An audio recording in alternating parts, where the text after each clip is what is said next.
Hello everyone. इस video में हम स्टडी करेंगे एडवर्टाइजिंग रिसर्च के बारे में।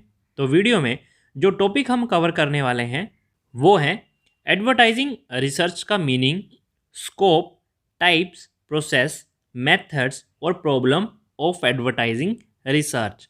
और अगर आपको किसी पर्टिकुलर टॉपिक पर वीडियो देखना है, एग्जाम्पल के लिए प्रोसेस ऑफ एडवर्टाइजिंग रिसर्च, तो उसका टाइम स्टैम्प आपको वीडियो के डिस्क्रिप्शन में दिया गया है, जिसकी हेल्प से आप वीडियो के उस पार्ट को देख सकते हैं जो आप देखना चाहते हैं। टॉपिक को स्टार्ट करने से पहले एक इम्पोर्टेंट इन्फॉर्मेशन आपके साथ शेयर करना चाहूँगा। ये 13 वीडियोस की सीरीज़ है जिसमें एडवर्टाइजिंग के लगभग हर टॉपिक को कवर किया गया है और इसकी एक पीडीएफ बुक भी प्रिपेयर की गई है काफ़ी इजी और सिंपल लैंग्वेज में, ताकि आप हर कंसेप्ट को आसानी से समझ सकें। और इसमें इमेजेस और एग्जाम्पल का यूज़ किया गया है ताकि आपका इंटरेस्ट क्रिएट हो। तो अगर आपको ये सीरीज़ अच्छी लगती है और आप इसकी बुक परचेज करना चाहते हैं तो आप 7888416779 पर व्हाट्सएप करके सिर्फ ₹99 में इस पीडीएफ बुक को परचेज कर सकते हैं। तो स्टार्ट करते हैं एडवर्टाइजिंग रिसर्च के मीनिंग से।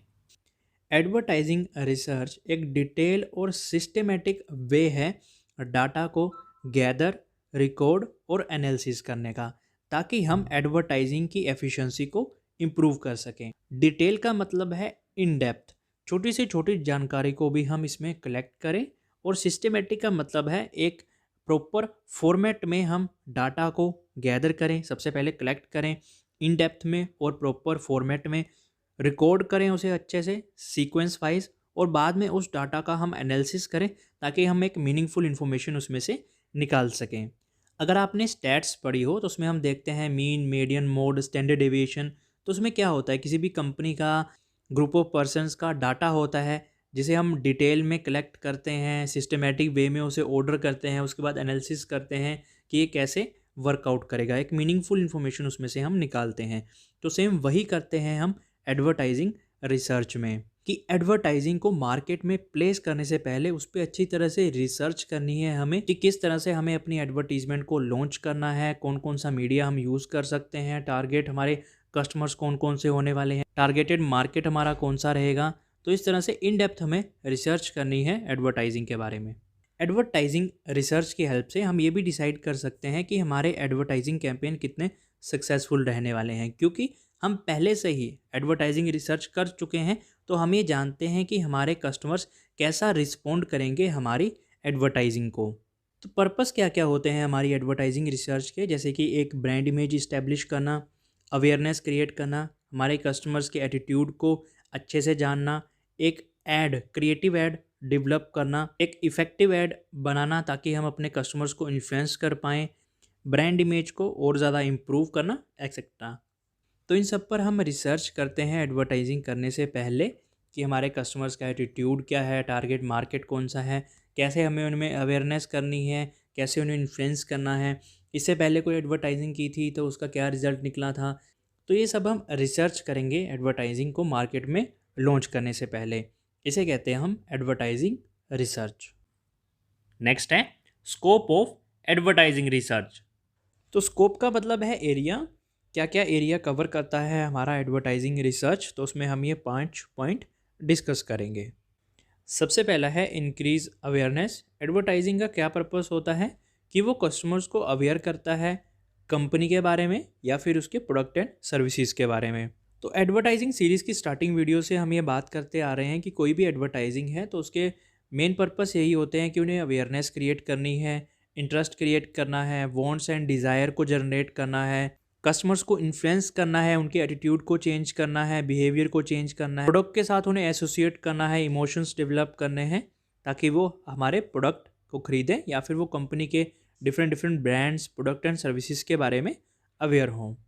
तो एडवर्टाइजिंग रिसर्च दूसरी साइड हेल्प करता है कंपनी की ये पता लगाने में कि कौन कौन से उसके टारगेट मार्केट हैं और टारगेट कस्टमर्स हैं, जो कि हेल्प करेंगे बाद में उसकी एक इफ़ेक्टिव एडवर्टाइजिंग को बनाने के लिए। तो जब कंपनी को ये पता चलेगा कि उसके टारगेट मार्केट और टारगेट कस्टमर्स कौन हैं, तो वो बेटर तरीके से अपनी एडवर्टाइजिंग को बना पाएगी। जितने बेटर तरीके से वो अपनी एडवर्टाइजिंग को बना पाएगी, उतने ही अच्छे तरीके से वो अपने कस्टमर्स को अवेयर कर पाएगी। सेकंड पॉइंट है एनालाइज चेंजिंग इन्वायरमेंट। अगर कोई भी कंपनी लॉन्ग रन में ग्रो करना चाहती है या लंबे समय तक रन करना चाहती है अपनी कंपनी को, तो उसे ज़रूरत है अपने कस्टमर्स को अच्छी तरह जानने की कि उनके इंटरेस्ट क्या हैं, उनकी पर्सनैलिटी कैसी है, उनकी वॉन्ट्स एंड डिज़ायर क्या क्या हैं। तो अच्छे से उन्हें अंडरस्टैंड करना पड़ेगा उनके कस्टमर्स को। अब कस्टमर्स को सिर्फ जानना ही काफ़ी नहीं होता है, क्योंकि कस्टमर्स के एटीट्यूड चेंज होते हैं टाइम टू टाइम, जैसे जैसे मार्केट में या फिर हमारे इन्वायरमेंट में चेंजेस होते रहते हैं। क्योंकि मार्केट में नए से नए और इनोवेटिव प्रोडक्ट लॉन्च किए जाते हैं कंपनी के द्वारा डेली बेसिस पे। तो एडवर्टाइजिंग रिसर्च हेल्प करती है कंपनी की इन चेंजेस को एनालाइज करने में, ताकि वो अच्छे से जान पाए या समझ पाए कि उनके कस्टमर्स के एटीट्यूड में किस तरह के चेंजेस हो रहे हैं। थर्ड पॉइंट है एडवर्टाइजिंग कम्युनिकेशन। एडवर्टाइजिंग का पर्पस होता है कम्युनिकेट करना प्रोडक्ट या फिर ब्रांड को टारगेट या फिर प्रोस्पेक्टिव कस्टमर्स के साथ। क्या हमारा मैसेज सक्सेसफुली कम्युनिकेट हुआ है हमारे टारगेट कस्टमर्स के साथ, वो हम तभी मेज़र कर सकते हैं अगर उस मैसेज से प्रोडक्ट की अवेयरनेस इंक्रीज़ हुई है, कस्टमर का एटीट्यूड चेंज हुआ है, कस्टमर ने कुछ एक्शन लिए हैं प्रोडक्ट के रिगार्डिंग। एक्शन जैसे कि उसने ट्रायल लिया या चेक किया प्रोडक्ट कैसा है कैसा नहीं है, या फिर उसे बाय किया। फोर्थ पॉइंट है प्रोवाइड फीडबैक। एडवर्टाइजिंग एग्जीक्यूशन पे आके ख़त्म नहीं होती है। मतलब आपने अपनी एडवर्टाइजिंग को प्रिपेयर किया, प्रिपेयर करने के बाद उसे एग्जीक्यूट कर दिया जिस मीडिया पे आप करना चाहते थे, तो यहीं पे आके आपकी एडवर्टाइजिंग की प्रोसेस ख़त्म नहीं होती है। अब कंपनी को ये चेक करना पड़ता है कि क्या उन्होंने जो अपने टारगेट सेट किए थे या जो वो रिज़ल्ट सोच रहे थे कि इस एडवर्टाइजिंग से ये रिज़ल्ट उन्हें देखने को मिलेंगे, क्या वो रिज़ल्ट उन्हें मिले या फिर नहीं। इसमें कंपनी मेज़र करती है कि जो भी इन्वेस्टमेंट उसने एडवर्टाइजिंग को तैयार करने में लगाई थी, क्या उसके डिज़ायर्ड रिज़ल्ट या गोल उसे अटेन हुए, या फिर उसकी एडवर्टाइजिंग से कस्टमर्स को सेटिस्फेक्शन हुई या नहीं। तो एडवर्टाइजिंग रिसर्च से एक फीडबैक मिलती है कंपनी को कि उसकी एडवर्टाइजिंग कितनी इफ़ेक्टिव थी।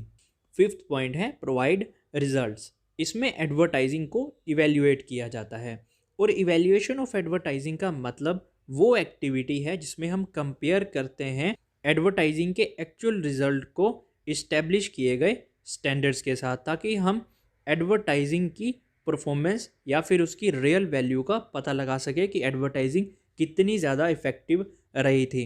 अब यहाँ पे हम सिस्टमेटिक या फिर साइंटिफिक फार्मूलाज यूज़ करते हैं, अच्छी तरह से इवैल्यूएशन करते हैं कि कितना हमने सोचा था।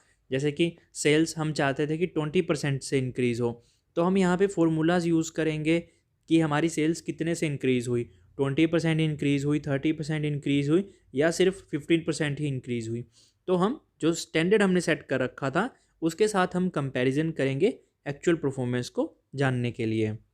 इससे कंपनी को ये हेल्प मिलती है कि वो ये पता कर सकती है कि टारगेट कस्टमर के पास उनका मैसेज रीच हुआ या फिर नहीं।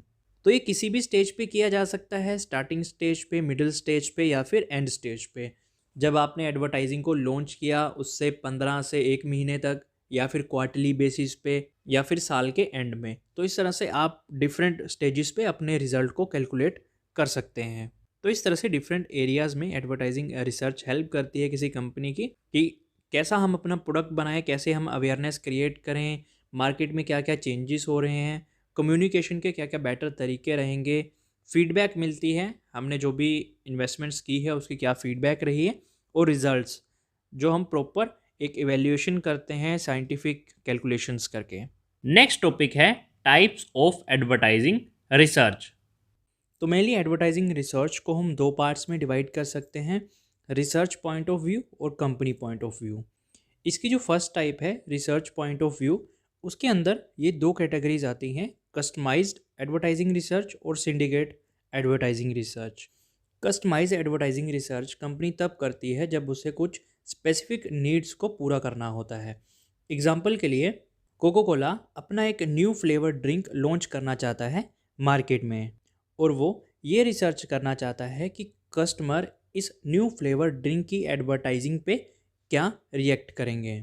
तो इसमें रिसर्च या तो कंपनी के द्वारा खुद की जाएगी, या फिर इसमें कंपनी किसी थर्ड पार्टी को हायर करेगी इस एडवर्टाइजिंग पर रिसर्च करने के लिए, और उसके बाद इन रिसर्च के रिजल्ट्स को कोको कोला कंपनी के द्वारा यूज़ किया जाएगा।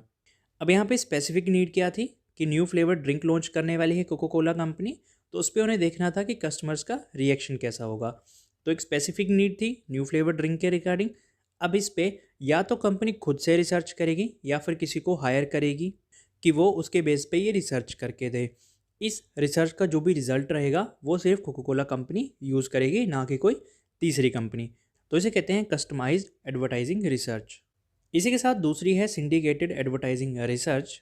इस तरह की एडवर्टाइजिंग रिसर्च किसी इंडिविजुअल रिसर्चर या फिर कंपनीज के थ्रू की जाती है, लेकिन इस तरह की एडवर्टाइजिंग रिसर्च का जो भी रिजल्ट होता है वो दूसरी ऑर्गेनाइजेशन के लिए भी अवेलेबल होता है। तो अगर कोई इंटरेस्टेड है ये जानने में कि उस रिसर्च का क्या रिजल्ट निकला था, तो वो उस रिसर्च के लिए एक पर्टिकुलर प्राइस पे कर सकता है, या फिर फ्री में भी ऐसी रिसर्च अवेलेबल होती हैं। गवर्नमेंट कई बार ऐसी रिसर्च करती हैं जिसके रिजल्ट ऑनलाइन अवेलेबल होते हैं, आप फ्री में भी ले सकते हैं, और कई बार कई रिसर्चेज ऐसी होती है जिसके लिए आपको एक प्राइस पे करना होता है। एग्जाम्पल के लिए एक कंपनी है जो कि एक रिसर्च इशू करती है कि बेस्ट वे कौन सा है एडवर्टाइज़ करने का। तो हर कंपनी को ये जानना है कि बेस्ट वे कौन सा होता है और इस पर रिसर्च हुई है। तो ये रिसर्च सभी के लिए अवेलेबल है और कोई भी इसे बाय कर सकता है एक पर्टिकुलर प्राइस पे करके। तो पहली टाइप से हमने देखी रिसर्च पॉइंट ऑफ व्यू, जिसमें हमने दो कैटेगरी स्टडी की, कस्टमाइज्ड और सिंडिकेट।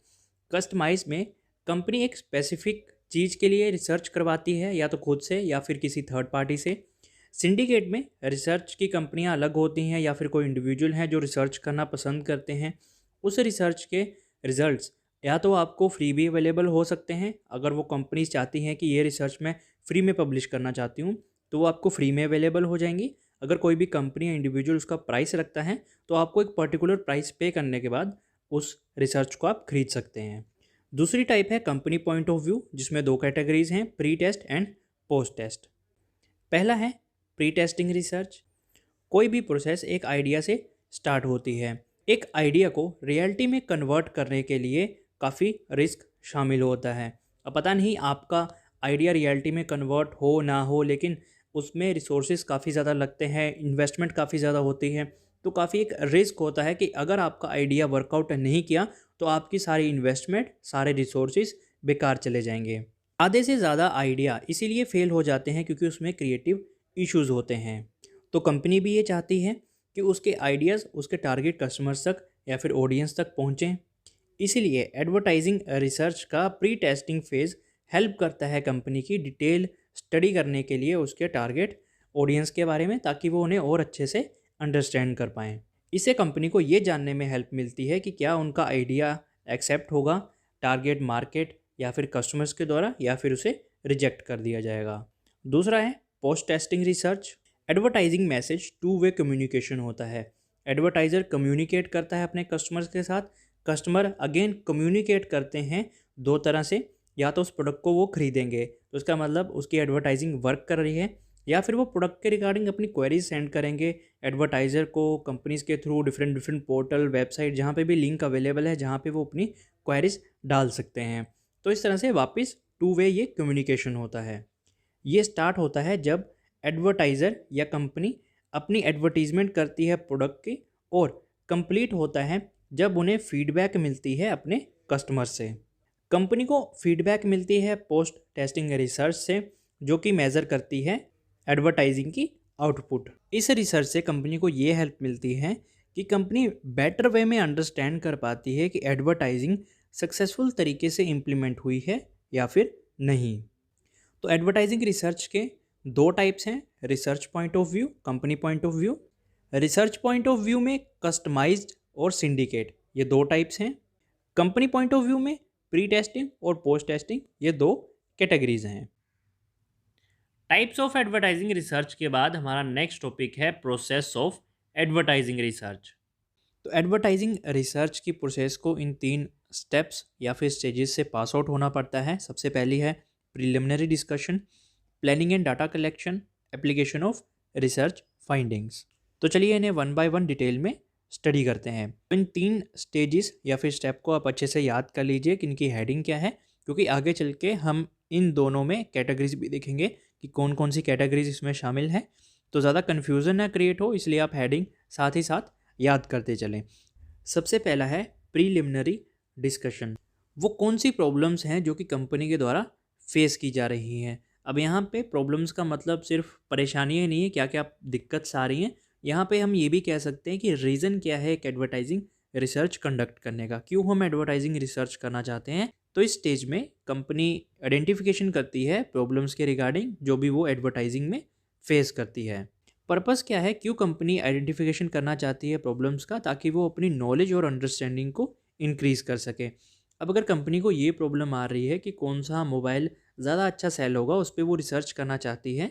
तो रिसर्च करने के बाद जो भी रिजल्ट रहेगा उससे कंपनी की नॉलेज और अंडरस्टैंडिंग डेवलप्ड होगी। तो कंपनी यहाँ पे प्रॉब्लम्स देखती है कि कौन कौन सी प्रॉब्लम्स वो फेस कर रहे हैं। उसके बाद सिलेक्शन और इवेल्यूएशन करते हैं डिफरेंट डिफरेंट अल्टरनेटिव्स का, कि कौन सा अल्टरनेटिव्स उनके लिए बेस्ट रहेगा, कौन कौन सी प्रॉब्लम्स वो फेस करते हैं और क्या क्या अपॉर्चुनिटीज़ देखते हैं वो आने वाले टाइम में अपने प्रोडक्ट एंड सर्विसेज की या फिर अपने ब्रांड की।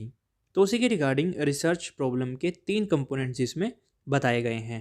पहला है प्रॉब्लम आइडेंटिफिकेशन, दूसरा है justify the need for research, तीसरा है स्पेसिफाइंग इंफॉर्मेशनल नीड्स। कंपोनेंट में पहला है प्रॉब्लम आइडेंटिफिकेशन। ये फर्स्ट स्टेप है जिसमें हम आइडेंटिफाई करते हैं एडवर्टाइजिंग की प्रॉब्लम को। इस स्टेप में हम ये देखते हैं कि कौन कौन सी प्रॉब्लम फेस की जा रही हैं कंपनी के द्वारा उसकी एडवर्टाइजिंग के लिए। अब नेक्स्ट स्टेप है आइडेंटिफाई करना कि कौन कौन सी इन्फॉर्मेशन की रिक्वायरमेंट है उस प्रॉब्लम को सॉल्व करने के लिए, कब इस इन्फॉर्मेशन की ज़रूरत पड़ेगी, क्यों इस इन्फॉर्मेशन की ज़रूरत पड़ेगी और कैसे ये इन्फॉर्मेशन कंपनी को हेल्प करने वाली है। तो यहाँ पे हम प्रॉब्लम देखेंगे और उसके लिए क्या क्या इन्फॉर्मेशन की रिक्वायरमेंट रहेगी, कब कैसे क्या करना है, वो हम प्रॉब्लम आइडेंटिफिकेशन में कवर करेंगे। दूसरा है justify the need for research. Research beneficial होनी चाहिए कंपनी के लिए, क्योंकि सारी रिसर्च बेनिफिट्स नहीं प्रोवाइड करती है कंपनी को, क्योंकि रिसर्च काफ़ी एक्सपेंसिव होती है, कंपनी को काफ़ी टाइम और इन्वेस्टमेंट करना पड़ता है इसमें। तो यहाँ पे कंपनी के माइंड में ये क्वेश्चन रेज होता है कि कौन सी कंडीशन में रिसर्च करना सही रहेगा। तो सिंपल है, सिर्फ एक ही कंडीशन में कंपनी को बेनिफिट हो सकता है इस रिसर्च का, अगर वो इस रिसर्च की कॉस्ट को मेज़र करे, अच्छे से इवेल्युएट करे कि अगर वो रिसर्च करवाती है तो उसके लिए उसे क्या कॉस्ट पे करनी पड़ेगी, according to time, according to money. इसका मतलब ये है कि उस रिसर्च के आपको जो भी बेनिफिट मिलने वाले हैं वो उस रिसर्च पर की गई कॉस्ट से ज़्यादा होने चाहिए।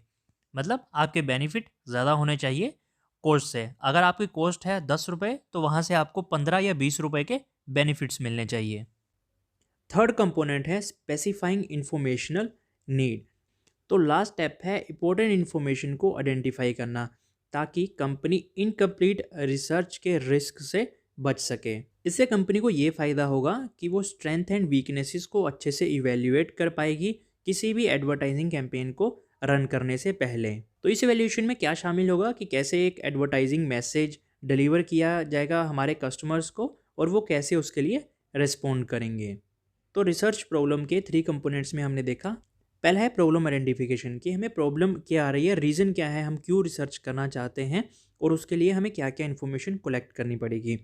दूसरा है justify the need for research, कि जो हम इन्फॉर्मेशन कलेक्ट करना चाहते हैं कि क्या उसकी वैल्यू इतनी है कि वो हमारी कॉस्ट को कवर अप कर सके।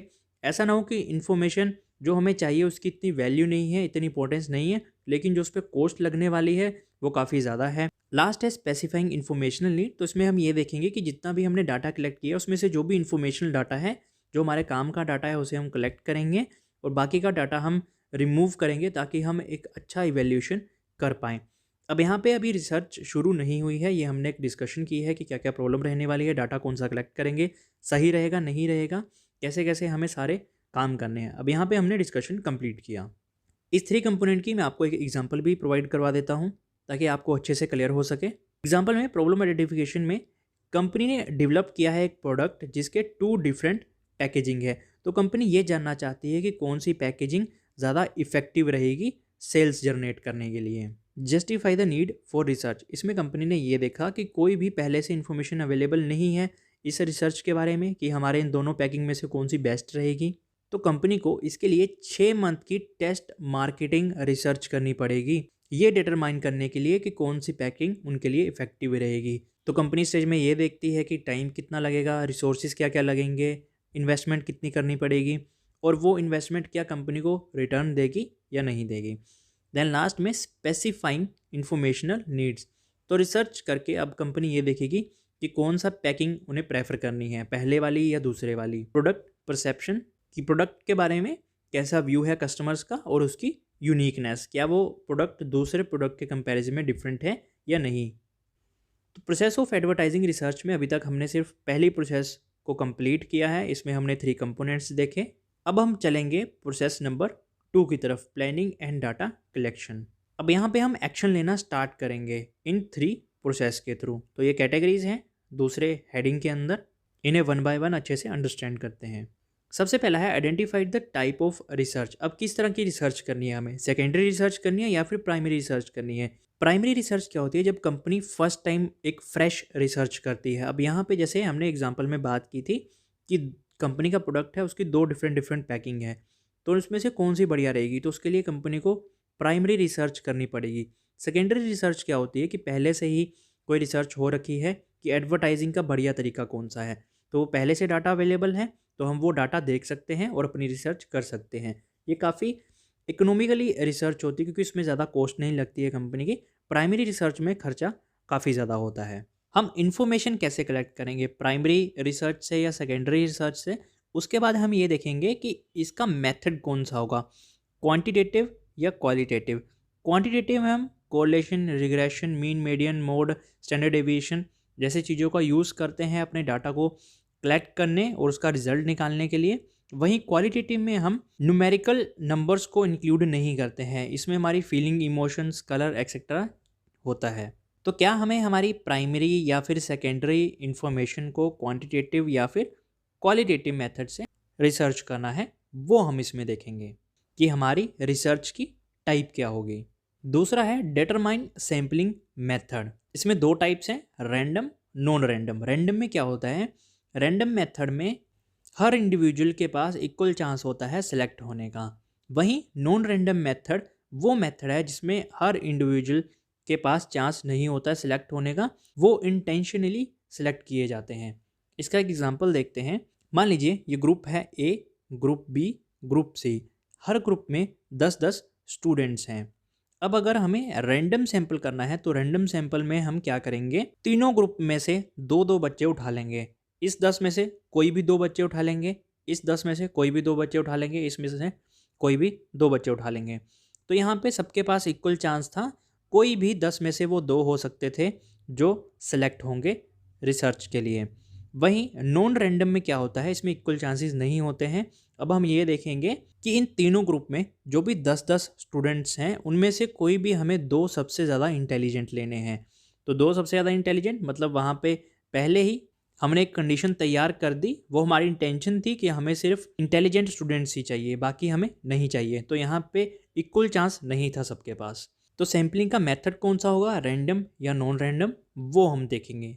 देन हम तीसरे में करेंगे डाटा कलेक्शन। तो डाटा हम कैसे कलेक्ट करने वाले हैं, इंटरव्यू लेके, क्वेश्चनर या सर्वे करेंगे, ऑब्जर्वेशन करेंगे, मेल, टेलीफोन, इलेक्ट्रॉनिक सर्वे करेंगे, वो हम देखेंगे। तो जैसे हमने पिछली एग्जांपल में देखा कि हमने 10-10 के ग्रुप में से 2-2 बच्चे उठाए थे, तो उन 2-2 के बच्चों से अब हम इंटरव्यू करेंगे या उन्हें क्वेश्चनर देंगे, ऑब्जर्वेशन देखेंगे रिसर्च कंप्लीट करने के लिए। तो ये थी हमारी दूसरी स्टेज प्रोसेस की, जो थी planning and data collection. Planning की सबसे पहले हमें टाइप ऑफ रिसर्च कौन सी करनी है, प्राइमरी या सेकेंडरी, और अगर प्राइमरी या सेकेंडरी भी करनी है तो उसमें क्वालिटेटिव करनी है या क्वांटिटेटिव करनी है। उसके बाद हमें सैम्पलिंग मेथड देखना है कि हम सैंपल के लिए जो भी प्रोडक्ट, आइटम या ग्रुप लेने वाले हैं वो हमें रैंडम लेना है या नॉन रैंडम लेना है। अब ये सब होने के बाद हमने इसकी प्लानिंग की, अब हमें करना है डाटा कलेक्शन। तो उसके बाद हम डाटा कलेक्ट करेंगे, जो भी हमने प्लानिंग की कि हम कैसे कैसे इन्फॉर्मेशन लेने वाले हैं, उसको देखने के बाद हम डाटा कलेक्ट करना शुरू कर देंगे। थर्ड और लास्ट स्टेज है हमारी एप्लीकेशन ऑफ रिसर्च फाइंडिंग। अगर तो रिसर्च हमारी क्वांटिटेटिव थी तो डाटा को हमें कोडिंग करना पड़ेगा, इंटरप्रिटेशन करना पड़ेगा, एनालिसिस करना पड़ेगा।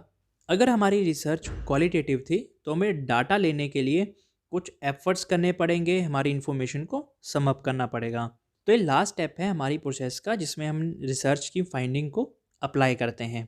ये हेल्प करती है कंपनी की डिसीजन लेने के लिए एडवर्टाइजिंग प्रॉब्लम के रिगार्डिंग, और इवेल्युएट करने के लिए एडवर्टाइजिंग की स्ट्रेंथ और वीकनेसेस।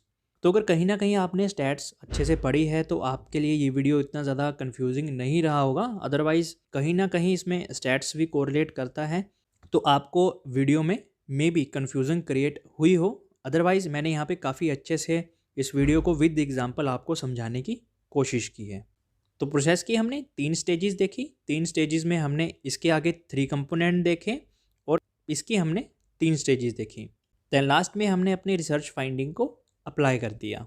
नेक्स्ट है methods and techniques of advertising research. तो चाहे मेथड या टेक्निक्स, दोनों में आपको सेम पॉइंट्स कंसीडर करने हैं। सबसे पहला है फोकस ग्रुप।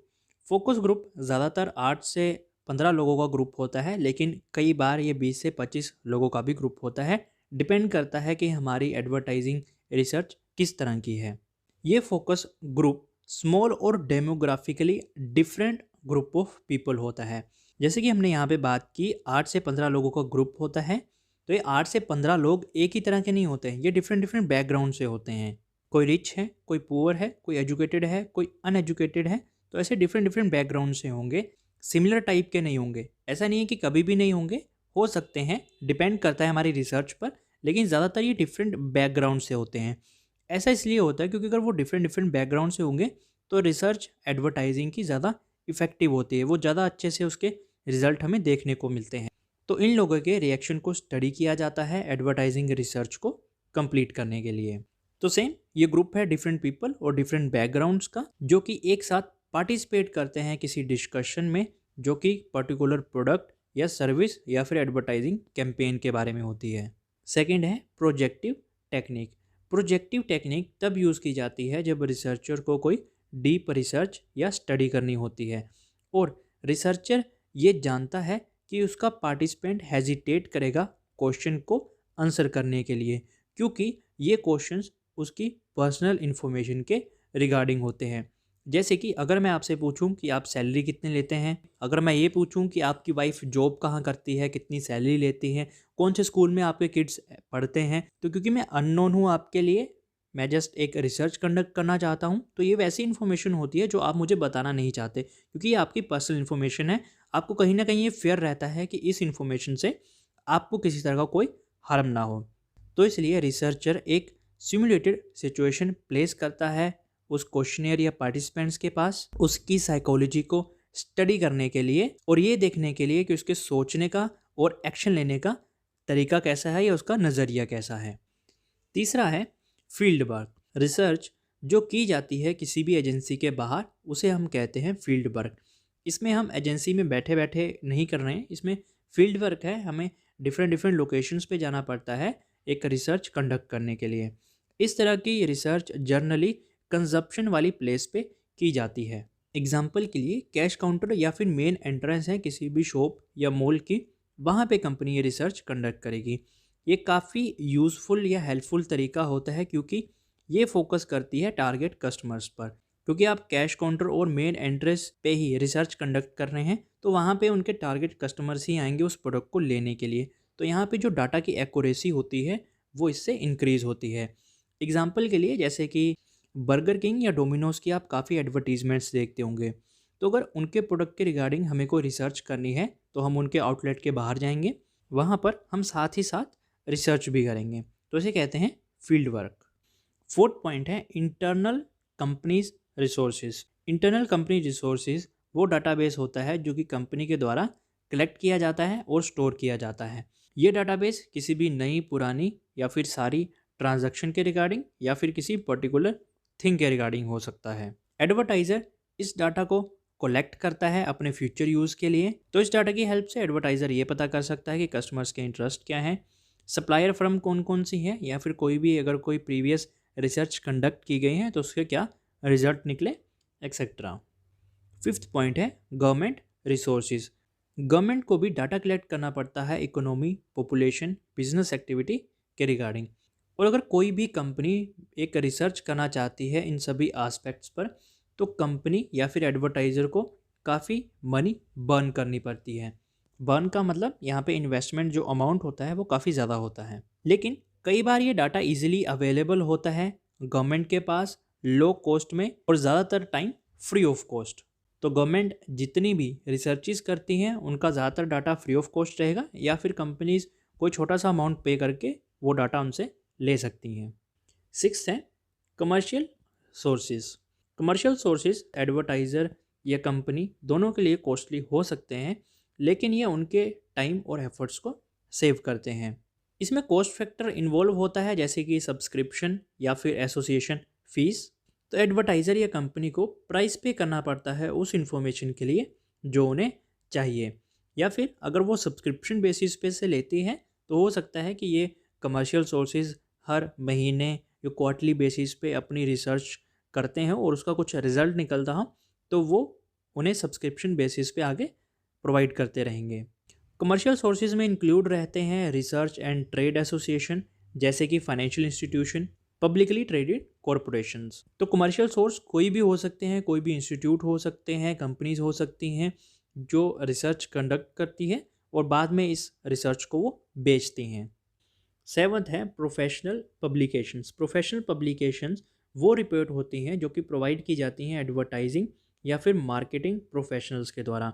ये प्रोफेशनल्स होते हैं एडवर्टाइजिंग या मार्केटिंग के, इनके काम ही यही होते हैं कि रिसर्च कंडक्ट करती हैं, उस पर रिपोर्ट बनाती हैं, देन वो आगे प्रोवाइड करती हैं या फिर एडवर्टीजमेंट को बनाते समय से यूज़ में लेती हैं। इंपॉर्टेंट इन्फॉर्मेशन प्रोवाइड करती हैं, इंडस्ट्री में क्या क्या ट्रेंड चल रहे हैं या फिर नई रिसर्च से क्या क्या फाइंडिंग है। इस तरह की रिपोर्ट्स अवेलेबल होती हैं बुक्स या फिर आर्टिकल्स में और ये इन्फॉर्मेशन पीरियोडिकली बेसिस पे प्रोवाइड की जाती है। 8 पॉइंट है इंटरनेट। इंटरनेट हेल्प करता है किसी भी कंपनी की कि वो इन्फॉर्मेशन को टेबल पर बैठे बैठे रिसीव कर सकें। इंटरनेट के बूम से काफ़ी फ़ायदा भी हुआ है, हमारी जो रिसर्च है वो पहले से काफ़ी जल्दी हो सकती है। पहले हमें फील्ड वर्क काफ़ी करना पड़ता था, लेकिन अब अगर हम चाहें तो इंटरनेट की हेल्प से डिफरेंट प्लेटफॉर्म से रिसर्च कंडक्ट करवा सकते हैं। तो ये एडवर्टाइज़र का सबसे अच्छा बेस्ट फ्रेंड माना जाता है एडवर्टाइजिंग रिसर्च के लिए जब उसे किसी इन्फॉर्मेशन की ज़रूरत होती है। तो आज के टाइम में थाउजेंड ऑफ इन्फॉर्मेशन और डाटा अवेलेबल है इंटरनेट पे जिसे एडवर्टाइज़र या कोई भी कंपनी एनी टाइम असेस कर सकती है। अगर आप कोई भी सर्च कंडक्ट करवाते हैं इंटरनेट की हेल्प से तो ये कंपनी का टाइम और कॉस्ट दोनों सेव करता है। देन लास्ट टॉपिक है हमारा problems of advertising research. Advertising research की मेनली इन 5 प्रॉब्लम के बारे में आज हम डिस्कस करेंगे। सबसे पहला है इनसफिशिएंट इन्फॉर्मेशन। एडवर्टाइजिंग रिसर्च के लिए काफ़ी ज़्यादा इन्फॉर्मेशन की ज़रूरत होती है। ये टारगेट मार्केट और कस्टमर के बारे में इन्फॉर्मेशन प्रोवाइड करती है जिसमें इंक्लूड होता है age, test, attitude, education level, geographical area etcetera. अगर एडवर्टाइज़र के पास इन्फॉर्मेशन की कमी है तो उसकी एडवर्टाइजिंग रिसर्च उसके पर्पस को फुलफ़िल करने में फेल हो जाएगी। बाय मिस्टेक यहाँ पे मीडिया रिसर्च लिख दिया गया है, यहाँ पे आएगा एडवर्टाइजिंग रिसर्च। सेकंड है लैक्स ऑफ फंड। अगर कोई एडवर्टाइज़र एक क्वालिटी एनालिसिस या एडवर्टाइजिंग रिसर्च करना चाहता है इस बात पे कि कौन सी एडवर्टाइजिंग सही रहेगी उनके टारगेट कस्टमर के लिए, तो उसके लिए एडवर्टाइज़र को काफ़ी मनी बर्न करनी पड़ेगी। कंपनी या फिर एडवर्टाइज़र के लिए फंड सबसे बड़ा कॉन्स्टेंट या बैरियर होता है जिसकी वजह से वो इफ़ेक्टिव रिसर्च नहीं कर पाते हैं अपनी एडवर्टाइजिंग पे। थर्ड है टाइम प्रेशर। इन्वायरमेंट में काफ़ी जल्दी चेंजेस आते हैं क्योंकि नई नई टेक्नोलॉजीज़ और इनोवेशन होने से मार्केट में थोड़े थोड़े इंटरवल में नए नए प्रोडक्ट और सर्विसेज लॉन्च होते हैं।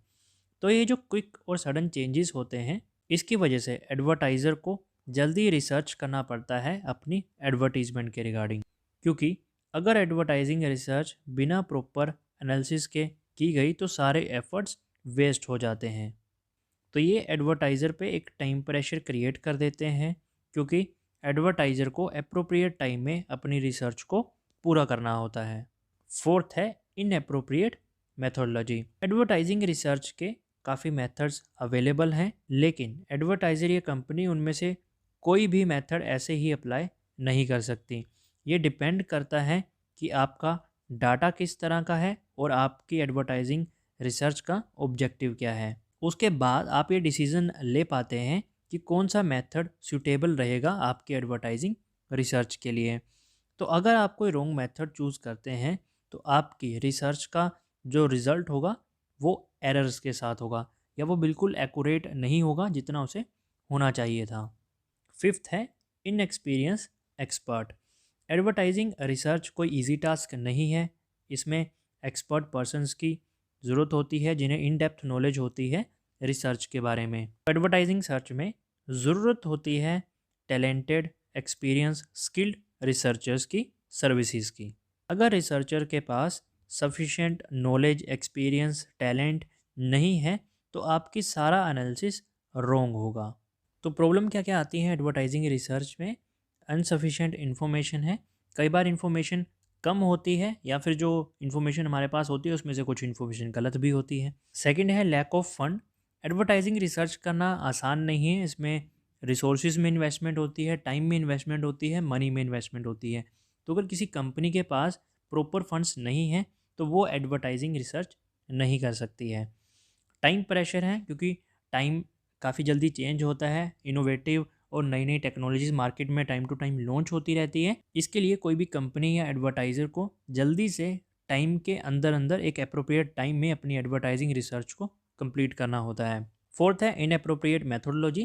क्योंकि एडवर्टाइजिंग रिसर्च करने के लिए हमारे पास एन नंबर ऑफ मेथड्स हैं, तो कौन सा मेथड सही रहेगा हमारी रिसर्च के लिए ये भी ज़रूरी है। अगर हम कोई गलत मेथड यूज़ करेंगे तो हमारे रिज़ल्ट इतने सही नहीं होंगे जितने होने चाहिए थे। Inexperience expert. अगर हमारे पास एक्सपर्ट पर्सन्स का पैनल नहीं है तो हमारी जो कैलकुलेशन है या फीडबैक है वो रॉन्ग साबित हो सकती है। तो वीडियो आपको कैसा लगा ये कमेंट करके ज़रूर बताएं। अगर आपकी कोई क्वेरी है इस वीडियो या फिर किसी भी टॉपिक के लिए तो आप उसके लिए मुझे कमेंट कर सकते हैं। मैं वहीं पे आपको रिप्लाई करके या फिर अलग से वीडियो बना के आपके साथ शेयर कर दूंगा। वीडियो अच्छा लगा तो लाइक करें, चैनल को सब्सक्राइब करें। Thank you.